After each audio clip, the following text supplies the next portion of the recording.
చూసినా దోచుకోవడం దాచుకోవడమేనని పీసీసీ అధ్యక్షురాలు షర్మిల మండిపడ్డారు. రాష్ట్రంలో దళితులపై విపరీతంగా దాడులు పెరిగాయని ఆగ్రహం వ్యక్తం చేశారు. మణిపూర్ ఘటనపై సీఎం జగన్ ఎందుకు స్పందించలేదని షర్మిల నిలదీశారు. రాష్ట్రానికి ప్రత్యేక హోదా తేవడం పాలకులకు చేతకాలేదన్న ఆమె ప్రత్యేక హోదా వచ్చి ఉంటే యువతకు వేలాదిగా ఉద్యోగాలు వచ్చేవన్నారు. రాష్ట్రంలో యువజన శ్రామిక రైతు కాంగ్రెస్ పార్టీ అధికారంలో ఉంది. వైఎస్ఆర్ కాంగ్రెస్ అంటాం కూడా ఆవిడకి నచ్చలేదు. అసలు మా నాన్న పేరు ఈ పార్టీకి ఎలా పెట్టుకున్నాడో పక్క దొంగర బాబు నాయన బోళ్ళంత అవినీతి చేశాడు, జైలుకి వెళ్ళి వచ్చాడు. అతను అసలు మా నాన్నగారి పేరు పెట్టుకునే అర్హత లేదు. కాబట్టి యువజన శ్రామిక రైతు పార్టీ అది.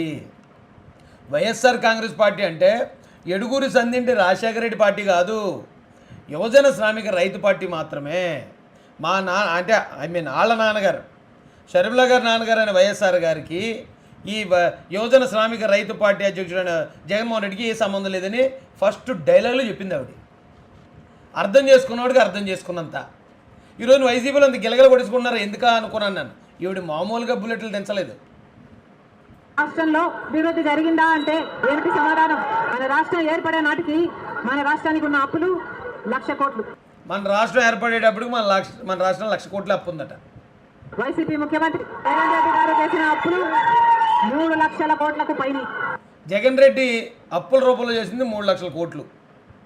మొత్తంగా ఈరోజు అప్పులు 6,500,000 కోట్లు. రాష్ట్రానికి చెందిన అప్పులు, కార్పొరేషన్లకు చెందిన లోన్లు చెల్లించాల్సినవన్నీ కలుపుకుంటే 10,00,000 కోట్ల అప్పుల.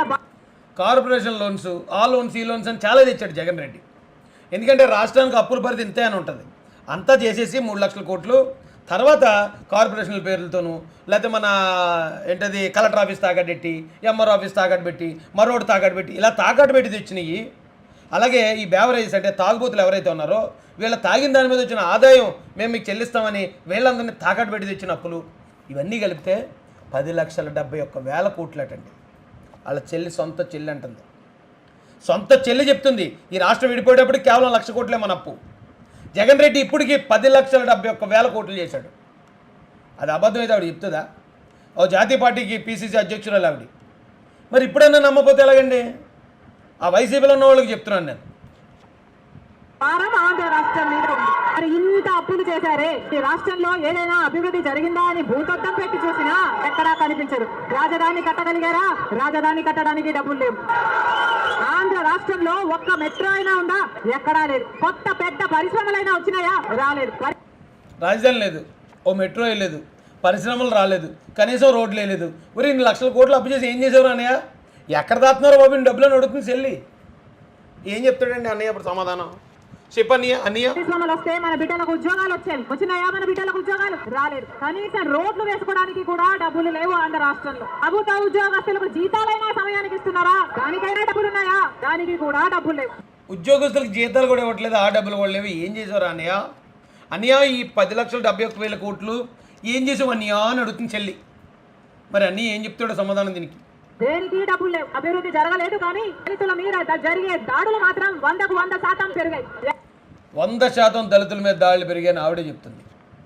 మాలాంటి వాళ్ళు మేము ఎప్పటి నుంచో పోరాడుతున్నా మాలాంటి వాళ్ళ మీద పదవి కోసం వెళ్ళిపోయాడనో లేకపోతే ఇంకోటి ఏదో దేనికోసం వెళ్ళిపోయాడనో లేనిపోయిన ముద్రలు వేశారు మా మీద. ఇప్పుడు సొంత చెల్లి వచ్చి చెప్తుంది దళితుల మీద 100% దాడులు పెరిగాయని. ఏం పీకుతారో పీకంటారా? మరి ఏం చెప్తారు చెప్పండి ఆవిడ చెప్పిన మాటలకి? ఆవిడేం ఊరికైతే చెప్పదు కదా. సొంత అన్న మీద అయితే లేని మాటలు అయితే అంద కదా.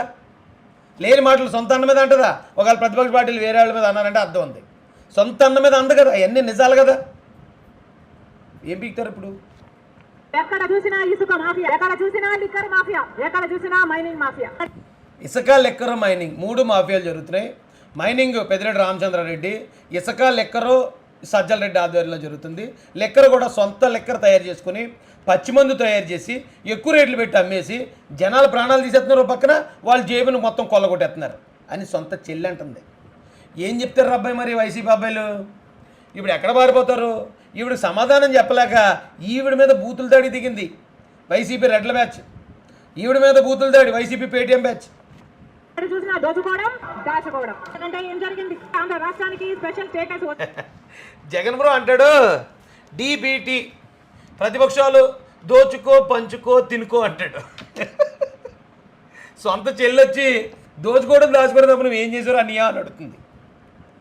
10,71,000 కోట్లు అప్పు చేసావు, లెక్కర్ మీద ఇసుక మీద మైనింగ్ మీద మాఫియా చేసావు. ఊరి లక్షల కోట్లని ఎక్కడ తెచ్చావు అన్నయ్య చెప్పన్నయ్య, చెల్లి అడుగుతుంది.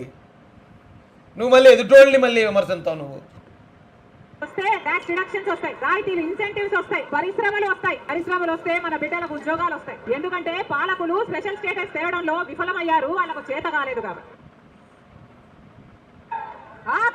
ఆఖరికి మణిపూర్ లో ఎంత మంది క్రైస్తవులను 2,000 మంది 2,000 చర్చిలను ధ్వంసం చేసిన 60,000 క్రైస్తవులని నిర్వాసితులను చేసిన కనీసం అప్పుడు కూడా జగన్ రెడ్డి గారు క్రైస్తవుడు అయ్యుండి కూడా ఒక్కసారి కూడా మణిపూర్ ఘటన మీదే మాట్లాడలేదు. మరి క్రైస్తవుల కడుపు మండిపోదా?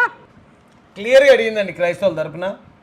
ఇప్పుడు జగన్మోహన్ రెడ్డి నేను క్రైస్తవుని అని చెప్పి ప్రచారం చేసుకున్నాడు. అప్పుడు నేను బైబిల్ చదివేస్తాను, నాకు అంత దేవుడే, నేను మా అమ్మగారిని పలానా మీటింగ్ పంపించేస్తాను, మా బావ అనిల్తోటి ఏ క్రిస్టియన్ మీటింగ్లు పెట్టించేస్తున్నాను, మా చెల్లి అదే షర్మిలమ్మ భారతమ్మ అత్తమాడు చర్చికి వెళ్ళిపోతారని క్రిస్టియన్స్ అందరినీ మోసం చేసేట ఇతను.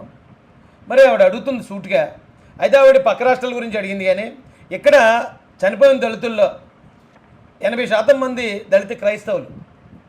ఇక్కడ క్రైస్తవుల్ని చంపేస్తే వైసీపీ వాళ్ళు కనీసం వాటి మీద స్పందించలేదమ్మా జగన్ రెడ్డి స్పందించకపోగా కనీసం ఏ ఇంటికి ఒక్క ఇంటికి కూడా చనిపోయిన వాళ్ళ ఇంటికి వెళ్ళి కనీసం పరామర్శించలేదు, వెళ్ళి వాళ్ళకి ధైర్యం చెప్పలేదు.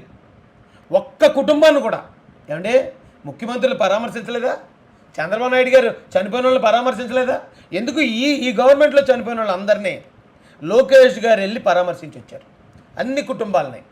లోకేష్ గారి కన్నా గొప్పడా జగన్మోహన్ రెడ్డి? లోకేష్ గారి కన్నా నిజాయితీపరుడా? లోకేష్ గారి కన్నా తెలివైనోడా? లోకేష్ గారి కన్నా చదువుకున్నవాడా? ఇందులో గొప్ప లోకేష్ గారి కన్నా? అలాంటి లోకేష్ గారే వచ్చినప్పుడు జగన్ రెడ్డి ఎందుకు రాలేదు?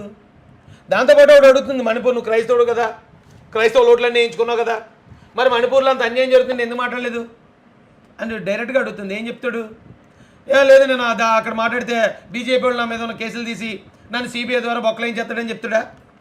లేదా నేను క్రిస్టియన్స్కి ఎగెయినిస్ట్, నేను ఓన్లీ ఓట్ల కోసమే వాళ్ళని వాడుకుంటాను, వాళ్ళకి న్యాయం చేయాల్సి వచ్చినప్పుడు, వాళ్ళ చర్చలు ఆక్రమణకు గురైనప్పుడు, వాళ్ళ క్రిస్టియన్ మిషనరీ ఆస్తులు మా వైసీపీలో దోచుకుంటున్నప్పుడు అప్పుడు కూడా నేను అడ్డుకోనని చెప్తాడా? ఏం చెప్తాడు దాని సమాధానం? అదే శర్మిల ఇంకో మాట అడిగింది. ఇతను జగన్మోహన్ రెడ్డి ప్రతిపక్షంలో ఉన్నప్పుడు ప్రత్యేక హోదా కోసం మనం దీక్షలు చేద్దామన్నాడు, నిరాహార దీక్ష చేస్తాడు.